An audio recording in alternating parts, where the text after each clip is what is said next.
Si Dieu existait, on serait obligé d'y croire. Mais être obligé de croire, c'est exactement le contraire de la liberté et de la foi.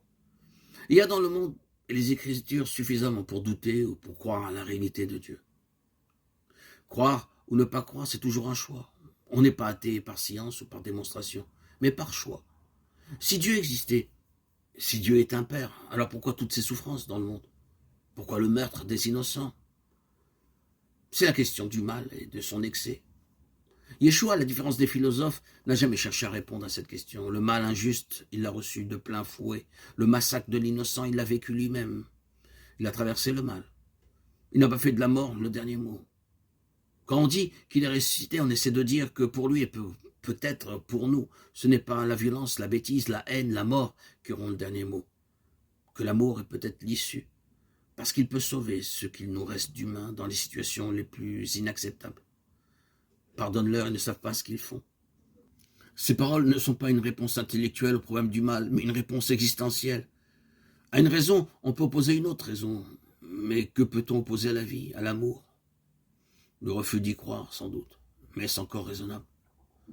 Pourtant, l'athée raisonnable est plus intelligent que l'athée rationaliste, cherchant toujours à démontrer ou à prouver quelque chose. Très vite, les arguments le fatiguent. Les explications fatiguent la vérité, disait Braque.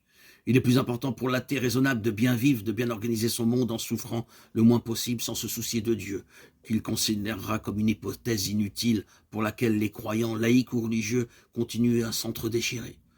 Toutes ces querelles ne sont pas dignes d'un bon philosophe matérialiste. À la différence de l'athée rebelle, l'athée raisonnable est un athée paresseux. Il n'exerce sa raison que pour ses commodités, sans la conduire jusqu'à ses limites, jusqu'à son ouverture, à ce qui l'accomplit et la transcende à la fois. Cette paresse est un choix. Je ne veux pas savoir à quoi bon ce que je connais me suffit. Connaître le connu, qu'il prend pour le connaissable. Il n'y a rien d'autre. À quoi bon chercher davantage? Chercher à connaître l'inconnaissable, est-ce bien raisonnable? Mais il est des athées qui ne se contentent pas d'être rebelles et réactifs, c'est-à-dire infantiles, qui ne se contentent pas non plus d'être raisonnables et de rester fidèles au connu, c'est-à-dire petitement adultes. Il existe en effet des athées, gnostiques ou mystiques, qui ne négligent aucun des arguments de la raison et ne méprisent aucune science, psychologie ou philosophie, mais qui, à force d'études, en ont pris la mesure et considèrent les limites. Sans s'y arrêter, sans s'y enfermer, ils continuent à interroger le réel jusqu'à éprouver cette réalité qui n'existe pas et qui ne se hâte pas d'appeler Dieu, car tout ce qu'on dit de Dieu n'a rien à voir avec Dieu et tout a à voir avec celui qui éprouve un être qu'il reconnaît comme étant inconnaissable. Ce n'est pas une façon d'expliquer ce qu'on comprend par ce qu'on comprend moins encore. C'est une façon de demeurer ouvert. Ce n'est pas un savoir, c'est une saveur. Ce n'est pas une explication, mais une expérience, une épreuve.